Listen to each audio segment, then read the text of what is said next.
Hi guys, this is the third time that I've tried doing this, so I hope it's really good or else I'm going to be really mad, but we'll get the hang of it eventually. So, first lesson of stay at home school is about 20th century American poetry. Just follow along as I click on through here. I'm going to tell you some extra information, maybe if I remember it. Kind of frazzled from my computer breaking when I'm trying to record it. But anyway, I will post this slideshow and the assignment that goes with it to Classroom too. So make sure you check Classroom and look for those also. Anyway, here we go. 20th century American poetry. So we just got done reading World War I poetry, and things started changing right after that war. So here is what was different about it. So we go through a time period called Modernism. Literature, music, and art changed dramatically in the 20th century.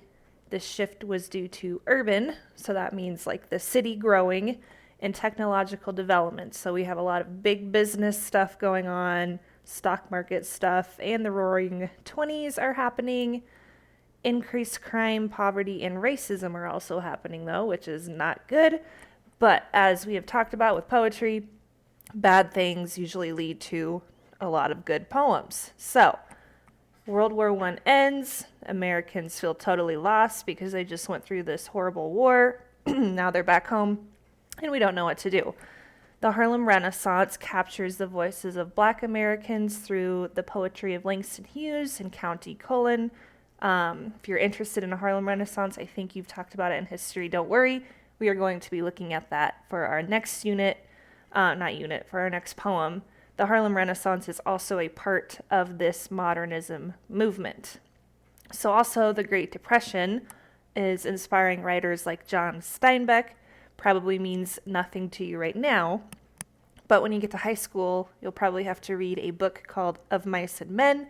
John Steinbeck wrote that. Try not to cry. Let me know how it goes.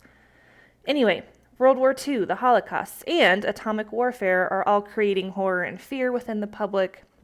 Again, a lot of bad things happening, but a lot of things to write about for artists.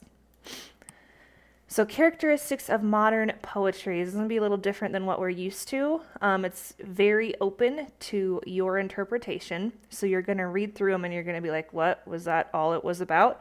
Yes, it was.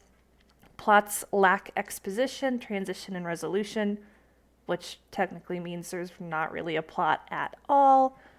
They typically do not follow traditional rhyme scheme, meter, or form. This is what we call free verse. Remember, it's just all over the place and you can do whatever you want with free verse. Authors and poets use writing to create mental pictures for the reader. This is called imagery. They often use imagery to express the essence, which is a fancy word for the nature or quality of an object with little explanation. So they're going to focus on one object, and they're going to write about that one object, and that's all it is. So if you would want to write a modernism poem, you could literally just write a few lines describing a fork, and that would be a modernism poem like what we're going to look at today. So not really a lot to the ones that we're looking at today. So if you read them and you're like, wow, is that all? And you panic, it's fine. That really is all. Anyway, they use common speech and less decorative language, so not as confusing as some of the ones that we read in the past. They're just going to tell it like it is. There's more focus on pop culture, so what's going on in like the media. And we're also seeing voices of women, the middle class, and people of color who are starting to become more apparent in music and literature.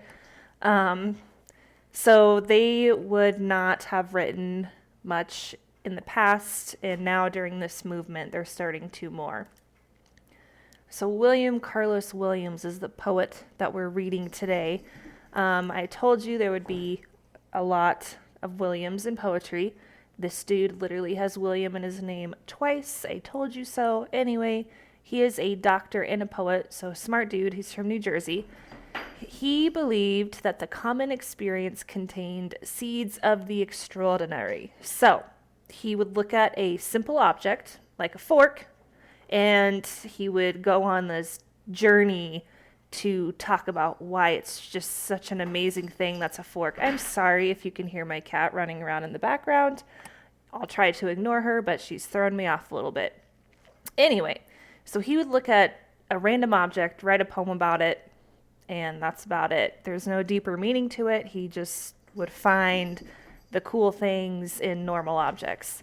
So he captured the American spirit by depicting ordinary people, objects, and experiences. And you're going to see that in his poems that we're looking at. So the first one is called This Is Just to Say. I will read it. You can follow along. If you need to look back at it, I will post the PDF or just a screenshot of this page to Classroom. But it's literally just about him eating some plums. So if you're trying to find the deeper meaning in it and you're panicking because you can't, it's okay. Remember, he's just writing about ordinary objects and trying to make them seem profound. Here we go. I have eaten the plums that were in the icebox, and which you were probably saving for breakfast. Forgive me, they were delicious, so sweet and so cold. Okay, we have the ordinary life of him accidentally eating someone else's food that was in the fridge about plums. That's just about it. His next one, the red wheelbarrow, literally about a red wheelbarrow. So here we go. So much depends upon a red wheelbarrow glazed with rainwater beside the white chickens. So when you're reading these and you're looking over them for your questions, make sure you're looking for imagery. Not really a lot of other types of figurative language, because remember, modernism, they write in a simpler language than what we're used to. Literally just writing about a red wheelbarrow. So look for that assignment. If you have questions, email me or comment on Classroom.